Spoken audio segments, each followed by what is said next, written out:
My name is Alan Baker. I am the founder of Baker Defensive Tactics. I've been in the martial arts industry and the defensive tactics industry for going on 44 years.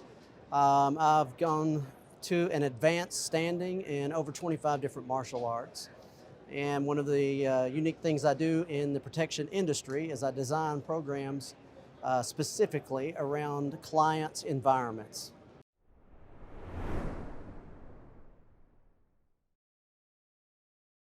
One of the panelists had an interesting comment today about what they would add into the topic structure of the schools in order to help up-and-coming professionals. And one of the things was de-escalation and hands-on application for that de-escalation. And I was in the audience and I'm like trying to stop my hand from going up and, hey, over here, because we've been teaching this material for 15 years now at the Executive Protection Institute.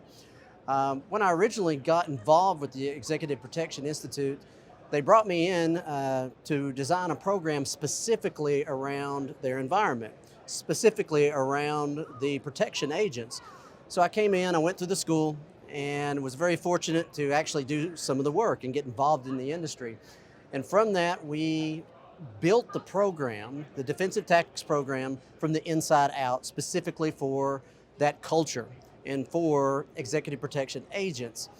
And one of the things we looked for in that was things that had to be visually appropriate. They needed to be socially acceptable, legally explicable, and it needs to have more of a de-escalation process to it, which you don't really see a lot of in martial arts. And that's one of the reasons we needed to redesign the program for EPI.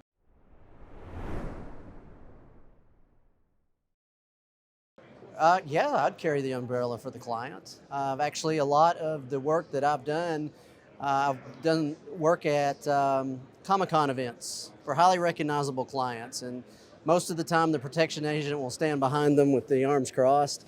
I actually get out in with the fans. I help the staff sell the photos, they sell the books. So by the time the fan has made it up to meet the client, I've got to know their life story, and sometimes I'll even walk them over there to introduce them. So definitely would hold the umbrella. That puts me closer to the client, which allows me to be more effective in my job.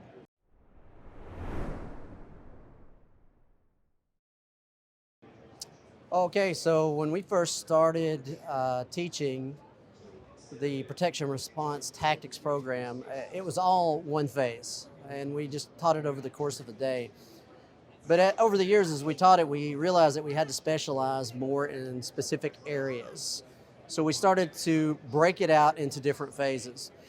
Some of the first phases will involve the de-escalation, maintaining a proper visual presence as you have an exchange with a threat. Then we also follow a force continuum. So as we go up the scale of force, we get into more dynamic material. But we also have to keep into consideration that even at that level of force, we are still professionals, and we still have to choose positions that are going to be visually appropriate. There's lots of ways to deal with a threat. But even though we are in the right at that moment, someone could take a photograph, they could catch a video, and we're going to lose our job, or we're going to embarrass the client.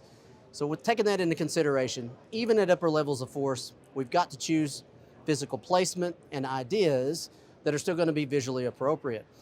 So as you go into phase two, you're going to see more of that type of information. I've got to go and I've got to get the job done, but I have to still not embarrass my client. I don't want to get fired because of the photograph that ended up on Instagram or the video.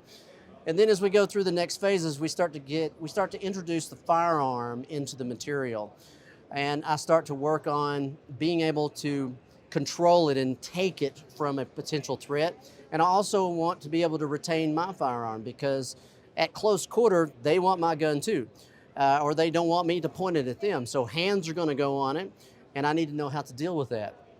In that entanglement, it's very common that you will end up on the ground.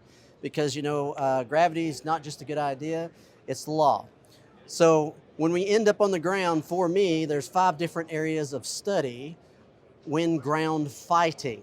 Grappling is one of them. So as we go into more phase 4, phase 5 of the PRT, you start to get into ground fighting, anti-grappling, dog boxing. Dog boxing is out of position fighting. Most martial arts choose the position they want to be in when they're going to have a fight. A good dog boxer, you can throw him across the hood of a car, a table, on the couch. He's going to be comfortable and he's going to be able to produce destructive force. And then obviously we're going to get into the study of weaponry on the ground. For the same scenario that we mentioned earlier, I'm fighting for it, gravity takes over, I end up down there with the threat, and I've got to maintain control of that firearm and use it to my advantage, not allow them to do that. And then phase 6 was something that we recently added in when we're starting to have more of a struggle on our feet at close quarter between me and the threat. And in that range, we refer to it a lot of times as hand fighting and pummeling. And there are certain elements and fundamentals that can be applied in that range to help you do it very well. And that's super important when I'm having an arm wrestling contest with a potential threat or 2 potential threats over a firearm.